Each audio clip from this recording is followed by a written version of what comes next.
Council. Right. It's a body created among practitioners, the stakeholders in the world of advertising. So first they came up with code of ethics and standards, no? Which I presume is based on what is true and what is fair. Kasi there is such a thing as unfair advertising. Yung mga nangangako na, okay, kikinis ang kutis mo in 3 days if you use this Right. cream, no? False advertisement, False basically. advertising. So, if they detect that a commercial Right. is false or unfair and it Mm. violates their code of ethics, hindi nila binibigyan ng approval yan. And hindi pwedeng yan i-print, hindi yan pwedeng i-broadcast. And sometimes there are, but sa dulo there's a caveat or disclaimer na walang therapeutic, proof or claim. There's also, so there you have the gradations of. So, I think many bodies are represented in ads. Standards Council, including the FDA, the Food and Drug Right. Administration. So it's easy to prove if the claims are false, no, are baseless, and they do not allow. My point is that is that censorship? Is that a curtailment of the right to expression, right to free speech? I don't think so. So we are always guided by what is true and what is fair. So translate that into the world of content creation through what we would call the Digital Council of the Philippines, to be formed by the stakeholders themselves. I'm not about to legislate the creation, no? Yeah. The initiative should come from the stakeholders themselves. Takot ako kasi na makusahan nga na, oh, this is another form of government control. So it's like a counter weaponization. I was like, no, but And I am against government yeah, control. of course. So in the world of content creation. But I firmly believe in the professionalization, if such a term exists, no, and if that's even possible. I believe that many content creators are serious content creators, and they do not want to be ranked among those who are just or those who are unscrupulous. So they would choose these associations. Ang ideal makeup niyan is sana it will be formed by advertisers, also associations of content creators, PR firms, the DICT, kasi kailangan somehow Yes. may role din ang government, and also So it's a public-private partnership. yes, Right. yes, but mainly private, yung mga content creators. So you want also the academe to be involved in this? Yes, also major technology and social media companies, yung ating social media platforms, they should also be represented. Ayun nga, like Facebook, Instagram, X, ang hirap-hirap nilang habulin. That's what I'm saying, because yun ang napansin ko sa TRICOM na parang issues of double jurisdiction came up. Congressman Luis tried a lot of Yes. interventions on that regard. I was hearing from our friends in the government, the ICT, that bringing in some of the platforms in is quite, it seems like a challenge based on what they observed during the TRICOM. So how do you make sure all relevant voices and platforms contribute to this and have a buy-in? How do you do that? They will want to join the Digital Council of the Philippines. I'll explain to you how. Okay, meron ka ng association ng mga content creators, no, with their registry. Hindi ko naman sinasabi lahat ng tinatawag na content creators dapat magpa-register. In fact, if you look at FB, diba, laging ang occupation is content creator. Hindi naman lahat. Dapat meron kang following at least, I don't know, 5,001 and Yeah. above. Kasi ang limit ng FB friends is only 5,000, right? Yeah. So 5,001 and above, siguro pwede ka na magpa-register. If you are productive, you have consistent output, Right. maybe you can register already. So why is it important to have a registry of content creators? Kasi naman, if you're really serious, you would want to put a name behind, I don't know, several pseudonyms, right? And if you're serious about it, you would want to join an association that would come up with its own code of ethics and code of conduct, like journalists do. Because you realize that, and you recognize that hindi man ano ito eh. Yeah. Ang mga seryosong content creators, alam nila, hindi only ang kanilang karapatan. And they know that they have to be responsible. And by responsible, I mean, write something and something that is true. You can be critical of the government, you can be critical of politicians. I don't know, karapatan mo yan. In fact, sabi ko nga, there always has to be an opposition. Can I push back a little bit Yeah. against that by just giving the other side of this argument?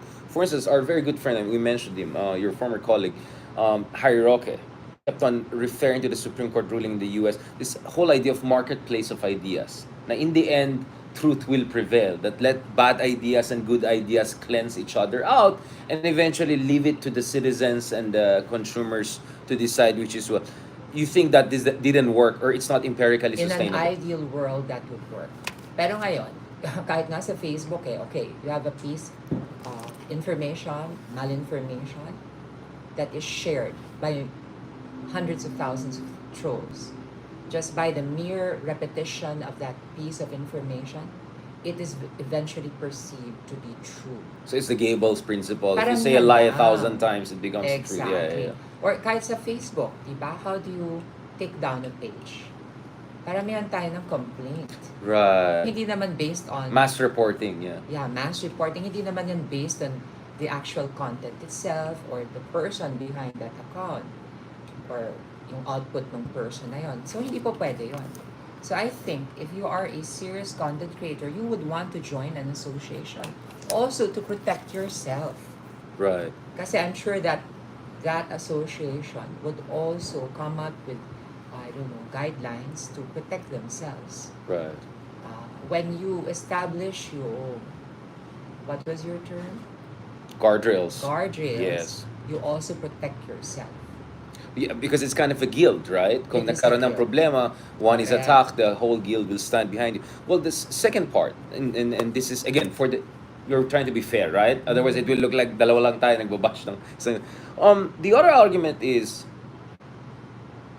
you know, if you have a certain national profile, for some of us journalists based in Metro Manila, medyo matapang kami because, you know, you have a profile, there's gonna, but, you know, I've been in many places, in Mindanao, for instance. I don't want to say which places. I've been in Palawan, I won't say which places. I talked to content creators and some of the radio folks, and they were saying, nakakatakot po magsalita dito, papatayin ka ni mayor, papatayin ka ni congressman, like ganun daw. So, kaya nga kailangan nila magkaroon ng anonymity para they have a chance to air out their grievances. What do we say to those folks who see a chance that to be able to circumvent yung climate of fear, if not violence, that they're confronting? Well, that registry could be kept confidential actually sa loob ng samahan na yan. And you know, we do have laws to address violence against journalists. Right. And possibly we could expand and amend those laws to include content creators. So you'll extend the protection given to journalists under this body. You'll also extend protection. Yes. So it comes with responsibility, comes with the rights and protection. Risks. Yes. And risk as well. Risk, yeah. Sadly enough, pag ikaw ay naging makatotohanan, sometimes, Yeah. well, the truth hurts. And there will always be those who hate the truth and who will try to silence the truth. So, ano gagawin natin? O, the lies na lang tayo, makikisama tayo sa kanila. No. There is strength in unity, and as an association, as a guild, you will gain strength. You can lobby, even as legislators, no, to come up with laws to protect this sector. Yeah. Diba? I think it's for the good, eh. Freedom of association. Why don't we exercise that freedom of association as well? Collective bargaining in a way, Collective right? bargaining, Exactly. Yeah. Leverage. So it's like a labor union almost. I know it sounds lefty, but Yes. it's like a labor union of content create. I mean, I always say, like, as content creators, na the double taxation ka anyway. You're taxed there before it comes here. You have to pay tax against here. You're already like a legit professional. So might as well take it to the next Baka level. ngayon ang problema, eh, ayaw nila matax. Ah, right. So baka, Well, hindi ko naman so sinasama. no, so maybe no, that's my point, because this is very ano to, earth shaking ito implications wise, because marami siyang tatamaan. Siguro it has to go with corollary reform. So for instance, I think Senator Rafi Tulfo, a good friend of ours, talked about dapat i-address yung double taxation. If you're being already taxed abroad, dapat wala ng tax dito. So maybe some of the other concerns like fear, protection, and all can go together. Nalalaman pa ba ng BIR magkano kinikita ng content creators? Madaling tignan. Ah, I was madaling told, talaga. yeah. Actually, you can look at their analytics and you can request for that. So actually, if they want to go after you, they can go after you. If they Sa want. YouTube, di ba? Yung monetization. Yes, you can check that. They can Yeah. estimate about that. They can easily. So if let's say you, for instance, have 2 million views, the expectation is you're earning between 100 to 300,000 pesos a month, something like that. But that's another topic. But that's another thought. But the reason I'm emphasizing that, Congresswoman, is because this is a work in progress. Yeah. It's a conversation. You're not supposed to give all the answers here, but But I think we have to raise the right questions, right? So I hope, in my own little way, in this conversation, nakikita natin na maraming Welcome na aspekto. welcome. Sana Yeah. nga dun sa committee mas ma-discuss itong measure na to. Yeah. And sana nga rin, pati rin yung those who are critical of the administration would participate here. I'd love to hear your ideas. Yeah. Huwag na tayo mag-resort sa bashing. Okay, if you want to bash, to express your ideas, some of them are so scared of this registry na without actually thinking of the greater context, the bigger context, which is the Digital Council of the Philippines and the benefits that it could bring to the sector, to the practitioners, to the stakeholders.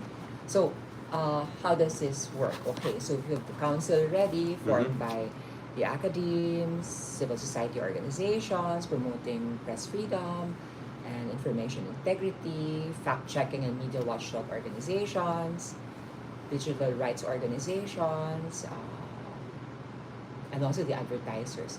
So people can actually go to this council to complain about fake news. And they would have the technical means to fact check and to determine if a piece of information is based on the truth or not. Tapos, ang next step is that if they find out that this is fake news, they can actually inform the major social media platforms so that this is where the part of legislation comes in. Those major social media platforms would flag the piece of information as false or incomplete, walang balance, Right. no, biased, what have you. At least, I know it's hard to think Or you can about. community note, di ba? I mean, sa Twitter, Community there's note, that's yan, community noted, right? Like, may community konting noted, sablay pero may dito. annotation. Annotation, exactly. That's a good Annotation. term, yeah. Ngayon, pag hindi sumunod yung major social media platform, yung advertisers, sasabihin, okay, hindi kami maglalagay ng answer. I think they would listen. They could put pressure. They could put pressure. In that sense, from within the Digital Council of the Philippines, may ngipin na rin siya. Especially dun sa advertising part. Right. Because they're after all, there are businesses who rely on advertising, yeah. Oo. So in that sense, it's not this kind of a dictatorial imposition and censorship and all of that. No, that's really important. Now the last part I want to discuss is, again, I know this is work in progress. Ako kasi ang pasok ko dito when I heard about your advocacy was precisely because of this issue ng malign foreign interference, you know. Oo. Yung issue na yung ibang troll kasi hindi lang double time, triple time. Kuya, alam mo Hindi ba, lang Richard? nagfe-fake news sa politiko, nagfe-fake news pa sa mga dayuhan, sa mga I don't know, pogo, like whatever. You get what I'm saying? Yeah, precisely because of my participation in the Right. TRICOM, no? Or my being visible, no? Especially in the many press cons of the House, no? Right. Nababash ako. And even in my social media account, you would see na panay, I don't know, are those Vietnamese or Thai or Malaysian? They're also like names? South Asian ones. Yeah, Like so I've noticed. I was asking my social media manager, ano ang sabihin nito? Na mga troll farms yan, Yeah. dun sa mga country na yan. Yeah. So, first I've time, seen sabi ko, tanggalin nyo yung ating, shut down yung comment section. Yeah. Kaso ma'am, they can place the angry emoticon or Yeah, emoji. They can emoji ratio. They did that to the president, right? Napansin ko, like, there'll be like 600,000 angry emoji or laugh emoji. You know that's not true. Kasi the moment you press it, all sorts of weird profiles come But there's a out. practical purpose for Yeah. that. When they place that angry emoji, Yeah. na-affectuan yung Algorithm in terms of recommendations and all of that. So, yeah. hindi na kumakalat yung announcement na yon o yung activity mo yan. Ano? In the case of the Office of the President, he's trying to report Yeah. dun sa activities niya, yung events niya, and his achievements. So, ina-angry emoticon nila yan para ma-affecton yung algorithm. True. So, yun na nga, how do you go after those nations who supposedly finance these troll farms? Or host it. And I was talking to Yusek Jeff from the ICT, and he was saying na dahil nga dito sa mga AI may self-replicating, iba talaga artificial intelligence Ay, talaga. oo. So meron kang essentially parang three layer. They're like yung mga propagandist na bayaran, we don't name this, and then there's like a tao na troll farm, and then there's like bots, like millions and Can you millions. explain to So it's a everyone yung bots? Yung bots na multi-layer. yan, hindi ko fully Yeah. understood So yan, yan, bots. you can actually just program it, right? You can just, kaya nga minsan mapansin mo, Hindi tao. hindi tao yan. Kaya minsan paulit-ulit lang yung comment, Oo. right? So it's really just bots. It's not real people. And then you sprinkle it. Depende sa budget mo kasi. so it's like a Michelin So, meron 3-star silang scripts. yeah, parang may Michelin Oo, star. Yeah. uulit-ulitin mo na lang yan. Yes. Okay. So, kung ikaw medyo high profile, medyo nilatag ng magandang budget, medyo mas granular, sabihin natin. I've never resorted to that. You know Yeah. why? Kasi sinulolokohin ko sarili ko. I mean like, hello. Sabi, ang ganda-ganda mo or ang galing-galing mo. Sino bubulahin natin sarili natin? I'd rather listen to those who are critical of me. Of course, Na totoong tao na, totoong yeah, exactly. tao Yeah. na syempre tinisilip natin yung kung talagang totoo tao yan, ilan ng friends niya, kung nakabase yan sa Bataan, kung many other factors, no? So, I've always been open Yeah. to criticism, and I really believe in a free exchange of ideas in a democracy. It's healthy. But, pag sinabi nating free exchange, hindi pa pwede yung falsehoods. Yeah. Hindi pa pwede yung paninirang puri, as we say, no? That's libel basically. And hindi pa pwede naman yung, ako kasi, I don't know. Am I too idealistic? I want everything to be constructive. Which is why I'm trying to work on this suggestion. That's And why I really use the term welcome- guardrails. Kasi the whole point of guardrails is pwede ka mag-drive, kahit medyo mabilis ka, pero meron kang guardrail just to make sure hindi ka lang, Matanong mahulog kita, sa... Richard, what is your opinion? Meron ding mga colleagues ako nagsasuggest na to require the major social media platforms to ask for franchise from Congress. Ako, I think I'm watching very carefully the case of Brazil, because Brazil recently had a big fight with Twitter over this issue, and eventually the Brazilian government prevailed. Talaga? Yeah, I think So, as we but- speak, there are case studies of that, of governments standing up to platforms saying this is crazy. Because in the case of Brazil, I think the government is Lula, right? So PT, Trabalho Party. The sense was naging cesspool ng alt-right or opposition essentially platform na siya, and also spreading dangerous stuff that were contributing to instability, environmental crisis. So the what Lula, does Twitter has to ask for franchise or permit? from well, the government? or some basic understanding that there has to be respect of someone. Kasi may Supreme Court ruling na from my understanding. So as we speak, there's jurisprudence being developed In and Brazil. precedents being developed all across the world. Ako my personal take, I don't like government control. Even of the major social media platforms, ayoko niyan. Their very existence or presence in the country will have to depend on the government and the powers that be. Hindi rin ako pabor dyan. And even from purely political point of view, it's like political suicide. What if that, let's say, Facebook decides to shut down its operations here in the Philippines? Naku, ang daming magagalit sa'yo niyan. Sinong boboto sa'yo bilang politiko? Yeah. Diba? It's counterproductive even from a purely political point of view. Meron din nagsasuggest na, I don't know, creation of a body within the government to do fact-checking. But what do you do with the results? You would need the law.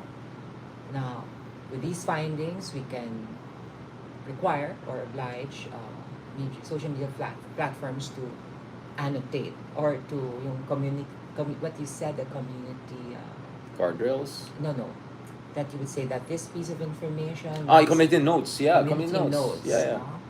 Pwede rin yung ganon, Yeah, no? oo. Pero ako, as much as possible, gusto ko self-regulation from within the sector. Kasi any kind of law that will allow the government to actually take control Encroach, of yeah. is a double-edged sword. Or It's a like rabbit hole, trap. yeah. It's a trap. Yeah. It's a trap. Kasi depending on who's in power, it can be manipulated. The sector could be manipulated. So it will be basically a curtailment of that basic and sacred constitutional right. Well, Geraldine, my point is there's also another complicating factor because sinasabi niyo ba, pagdating sa TikTok and Chinese app, there should be also a different approach. So the concern with TikTok, for instance, is the data storage. So I was in India 2 months ago. TikTok is banned in India on national security grounds. Wala rin din FB daw sa China. Well, They have their China own. blocks practically everyone else. So the other concern is reciprocity. Hindi pwede yung apps mo, okay sa amin, tas kami hindi pwede dyan. And then of course in the US, the latest case was TikTok was almost banned until Trump came in and gave them a 90-day reprieve on, some would say, questionable legal grounds. But the idea there is, hindi namin binaban yung app. Gusto lang namin yung data nila must stay sa US because what if this data could be weaponized in an event of contingencies or crisis or war? Because it's always possible the US and China could go to war. And I would say that also applies to the Philippines. But then again, ako, to be honest, on my part, I think we have to have a healthy discussion, not only in the Congress, but whole of nation, like when we have almost an active threat of potential warfare, right, with a certain country, and that country has a major active app here that is gathering our data every day. Yeah. So Shouldn't we data discuss? privacy laws are also Yeah, exactly. Yeah. in play, no? I think that was also the case in the US with TikTok. Sabi daw nila, through TikTok, actually, China was gathering information, sensitive information, even from politicians and people in positions of power, no? And bawal ang TikTok on any phone if you're a government and often in many countries, including Europe, right? Because the idea is that probably you're not safe. So siguro na guilty ako, nagti-TikTok din ako, and I'm a politician. Well, you use a burner phone. I use a burner phone.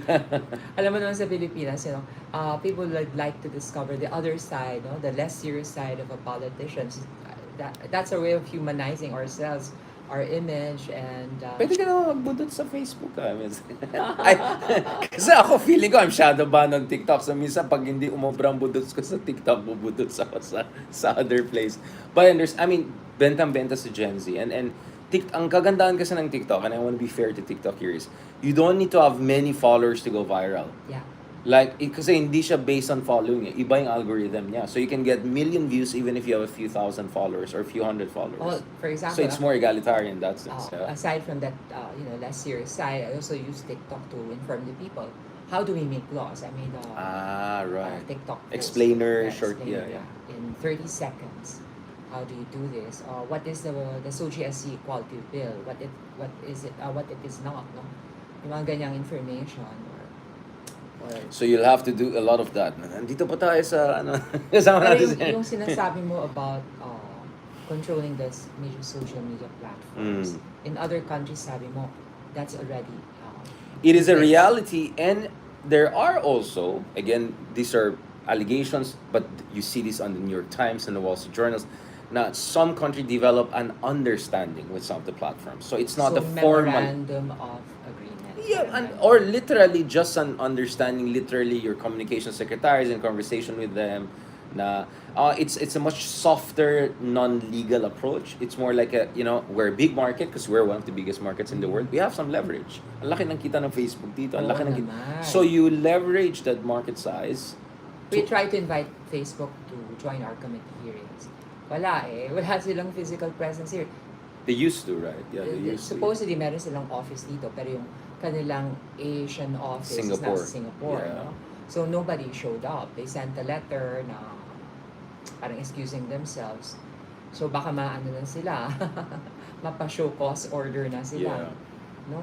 So, ako, ang akin talaga, my personal take is that ayoko na government control. Gusto ko self-regulation, but doon sa part ng how this council will require these major social media There has to be a platforms. legal basis.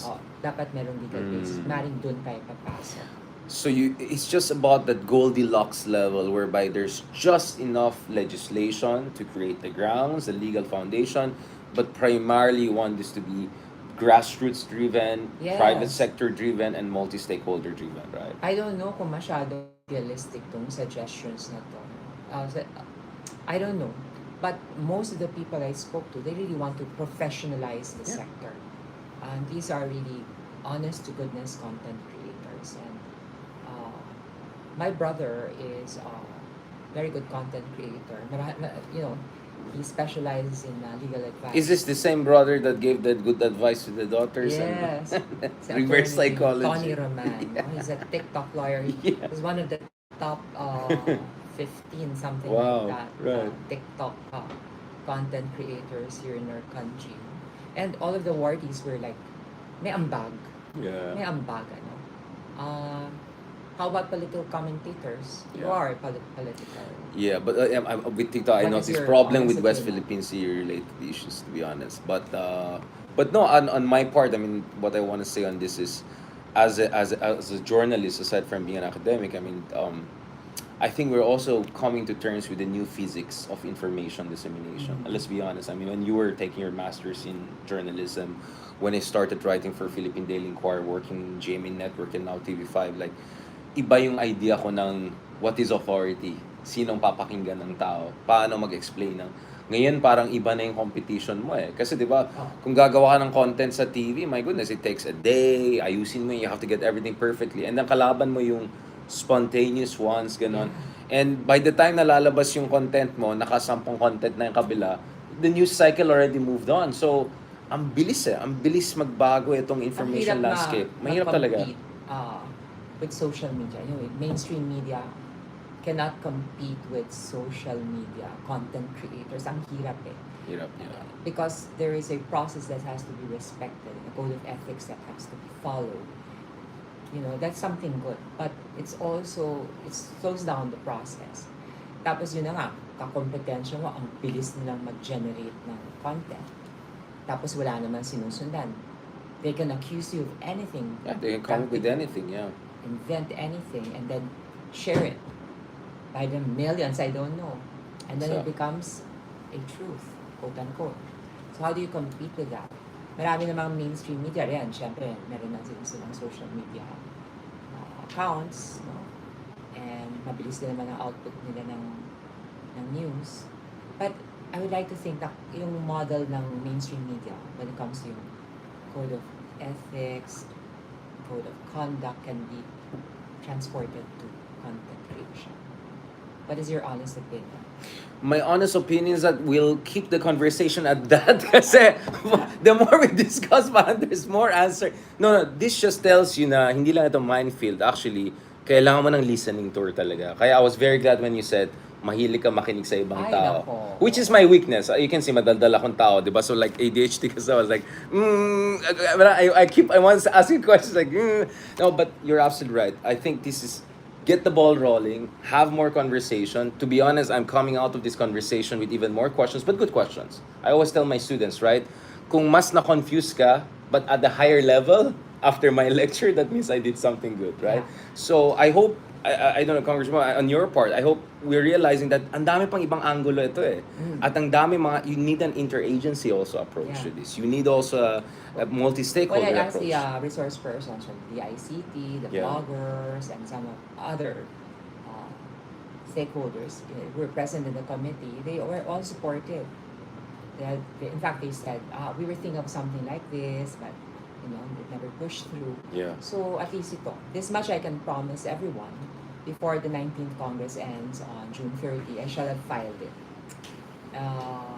I know parang it's an exercise in futility because I don't have the material time to approve this law. It won't undergo that usual legislative process, no?